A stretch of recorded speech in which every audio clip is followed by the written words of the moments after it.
انجیل مقدس بامطابق مقدس لوکا اس کا 24 باب 35 سے 48 آیت تک۔ تب انہوں نے سب کچھ بیان کیا کہ راہ میں کیا کیا ہوا اور کیوں کر انہوں نے اسے روٹی توڑنے کے وقت پہچانا۔ اور وہ یہ باتیں کر ہی رہے تھے کہ یسوع آپ ان کے بیچ میں آ کھڑا ہوا اور ان سے کہا کہ تمہیں سلام۔ مگر وہ گھبرا گئے اور خوف کھا کر یہ سمجھے کہ کسی روح کو دیکھتے ہیں۔ مگر اس نے ان سے کہا کہ تم کیوں گھبراتے ہو اور تمہارے دل میں کیوں شک پیدا ہوتا ہے؟ میرے ہاتھ اور میرے پاؤں دیکھو کہ میں ہی ہوں، مجھے چھو کر دیکھو، کیونکہ روح کے گوشت اور ہڈی نہیں ہوتی جیسا مجھ میں دیکھتے ہو۔ اور یہ کہہ کر اس نے انہیں اپنے ہاتھ اور پاؤں دکھائے۔ اور جب خوشی کے مارے انہیں تب بھی یقین نہ آیا اور تعجب کرتے تھے، تو اس نے ان سے کہا کہ کیا یہاں تمہارے پاس کچھ کھانے کو ہے؟ تب انہوں نے بھنی ہوئی مچھلی کا ایک کتلہ اسے دیا۔ اس نے لے کر ان کے سامنے کھایا اور ان سے کہا کہ یہ میری وہی باتیں ہیں جو میں نے تم سے اس وقت کہی تھی جب کہ ہنوز تمہارے ساتھ تھا، کہ ضرور ہے کہ وہ سب کچھ پورا ہو جو موسیٰ کی توریت اور صحائف انبیاء اور مزامیر میں میرے حق میں لکھا ہے۔ تب اس نے ان کا ذہن کھولا تاکہ نوشتوں کو سمجھیں، اور ان سے کہا کہ یوں لکھا ہے کہ المسیح دکھ اٹھائے گا اور تیسرے دن مردوں میں سے جی اٹھے گا، اور یروشلم سے شروع کر کے سب قوموں میں اس کے نام سے گناہوں کی معافی کے لیے توبہ کی منادی کی جائے گی۔ تم ہی ان باتوں کے گواہ ہو۔ پاک کلام کے پڑھے اور سنے جانے پر خدا کی برکت ہو، خدا کا شکر ہو۔ آج ایسٹر کا تیسرا اتوار 14 اپریل۔ آج کی پہلی تلاوت میں مقدس پطرس لوگوں کے سامنے کھڑے ہو کر بتاتے ہیں کہ کس طرح سے ہمارا خدا جو ابراہیم کا خدا، اسحاق کا خدا، یعقوب کا خدا اور ہمارے اینسیسٹرز کا، آباء و اجداد کا جو خدا ہے، اس نے ہمارے خداوند یسوع مسیح کو کس طرح سے جلال بخشا ہے، اور جنہیں تم نے جس کے تم منکر ہوئے اور پینچوس پائلٹ کے سامنے، پلاطس کے سامنے تم نے اس کا انکار کیا، اور اس کی جگہ پر تم نے ایک ڈاکو کو، مرڈرر کو چھڑوایا، اور خداوند یسوع مسیح کو تم نے موت کے گھاٹ اتارا۔ اسی خداوند کو باپ نے زندہ کیا ہے، وہ مردوں میں سے جی اٹھا ہے، اور ہم اس کے گواہ ہیں۔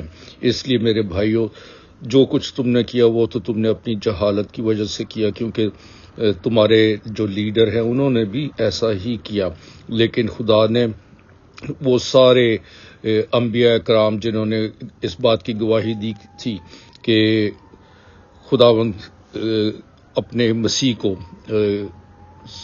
جو دکھ اور تکلیف ہے اس میں سے نکالے گا اور وہ مردوں میں سے جی اٹھے گا، اس لیے اب وقت ہے کہ تم اپنے توبہ کرو اور اپنے آپ کو تبدیل کرو، تاکہ تمہارے گناہ جو ہیں وہ سارے معاف کیے جائیں۔ آج کی انجیل مقدس میں مقدس لوکا کے مطابق خداوند یسوع مسیح ظاہر ہوتے ہیں اپنے رسولوں پر، اور جس وقت خداوند یسوع مسیح ان کے سامنے آتے ہیں تو وہ کہتے ہیں کہ تمہیں سلامتی حاصل ہو، لیکن وہ اس بات سے بڑے ڈر جاتے، گھبرا جاتے ہیں، ٹیریفائڈ کہ یہ کیا ہے، یہ کوئی روح تو نہیں ہے جو ہمارے سامنے آ گئی ہے۔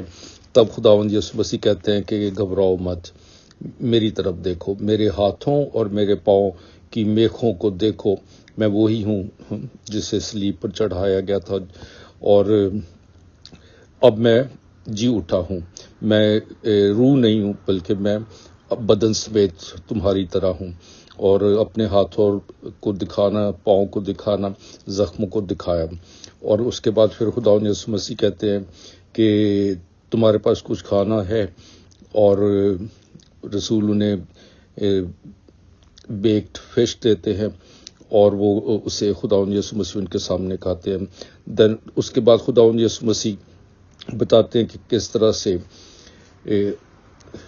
شریعت میں اور انبیاء اکرام نے پہلے ہی کہا تھا کہ مسیح جو ہے وہ دکھ اٹھائے گا، اور وہ ساری جو باتیں ہیں، شریعت کی باتیں، جو نبیوں کی باتیں ہیں، وہ ساری پوری ہو گئی ہیں، اور آج میں تمہارے سامنے ہوں. اس لیے توبہ کرو اور ایمان لاؤ، اور تمہارے گناہ جو ہے وہ بخش دیے گئے ہیں. تو میرے عزیز بھائی اور بہنوں، آج کی ان تلاوتوں سے ہمیں کیا درس ملتا ہے کہ خداوند یسوع مسیح مردوں میں سے جی اٹھا. ہمارا ایمان کسی ڈھیری پر نہیں، کسی مزار پر نہیں، بلکہ زندہ خدا پر ہے. کسی مردے پر نہیں ہے، بلکہ زندہ خداوند پر ہے.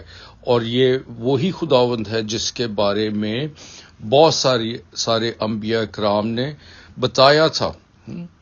اشعیاء نے بھی بتایا تھا، دوسرے انبیاء کرام نے بھی بتایا تھا، پیشن گویا کی تھی کہ کس طرح سے ہمارا نجات دہندہ جو ہے وہ ہماری خاطر تکلیف سہے گا، اسے مارا جائے گا، اور وہ تیسرے دن مردوں میں سے جی اٹھے گا.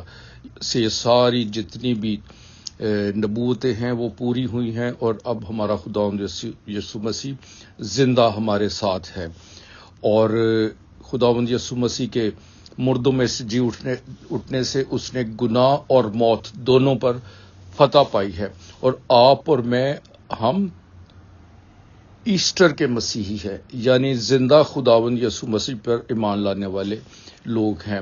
اور اس لیے ہمارا یہ بہت فرض بنتا ہے کہ ہم توبہ کریں، کیونکہ ہم ہی میں سے وہ لوگ تھے جنہوں نے یسوع کے معجزے بھی دیکھے تھے، کھانا بھی کھایا تھا، اس کے معجزات بھی دیکھے تھے، مستفید ہوئے تھے. لیکن اس کے بعد پھر وہ یہودیوں کے ڈر سے کس طرح سے وہ اس کے منکر بھی ہوئے. اور آج جب خداوند یسوع مسیح موت کا مزہ چکھنے کے بعد زندہ ہو چکا ہے، اتنی تکلیف اٹھانے کے بعد زندہ ہو چکا ہے، تو پھر ہمیں اپنے گناہوں پر پشیمان ہونا چاہیے. وہ جو ہم نے اس کو رد کیا تھا، اب وقت ہے کہ توبہ کر کے اسے قبول کر لے، اور اس سے ہمارے گناہوں کی معافی ہوتی ہے. میرے عزیز بھائی اور بہنوں، آئیے ہم بھی اپنی زندگی پر غور کریں کہ ہم کب خداوند یسوع مسیح کے منکر ہوتے ہیں. جب مجھ میں کسی کو معاف کرنے کی جرت نہیں ہوتی، میں یسوع مسیح کا انکار کرتا ہوں. جب مجھ میں معافی مانگنے کی ہمت نہیں ہوتی، جب میں اپنی انا کے مسئلے میں جھکتا نہیں ہوں، میرے میں حلیمی فروتنی نہیں آتی، میں خداوند یسوع مسیح کا منکر ہوتا ہوں. خداوند یسوع مسیح جس نے اپنی زندگی کے ذریعے سے کس طرح ہمیں درس دیا ہے، مثال بن گیا ہے ہمارے لیے. اس لیے اب ہمیں اپنی ہی خامیوں، اپنے گناہوں، اپنی کمیوں پر پشیمان ہونا ہے. جو پچھتاتا نہیں ہے وہ توبہ کر نہیں سکتا ہے. اس لیے ہماری غلطی ہی یہ ہے کہ ہم اپنی غلطی نہیں مانتے. اس لیے ہمیں چاہیے کہ اپنی غلطی کو مانے. جہاں بھی میں نے خطا کی ہے، میری اپنی کمزوریاں ہیں، جہاں بھی اپنی کمزوریوں کی وجہ سے میں نے غلط کام کیا ہے، یا کسی کو نیچا دکھایا ہے، یا کسی پر ظلم کیا ہے، جھوٹ بولا ہے، جھوٹی گواہی دی ہے، یا کچھ بھی ایسا منفی کیا ہے، گناہ کیا ہے، تو اس کے لیے ہمیں پشیمان ہونا چاہیے، خدا سے معافی مانگنی چاہیے.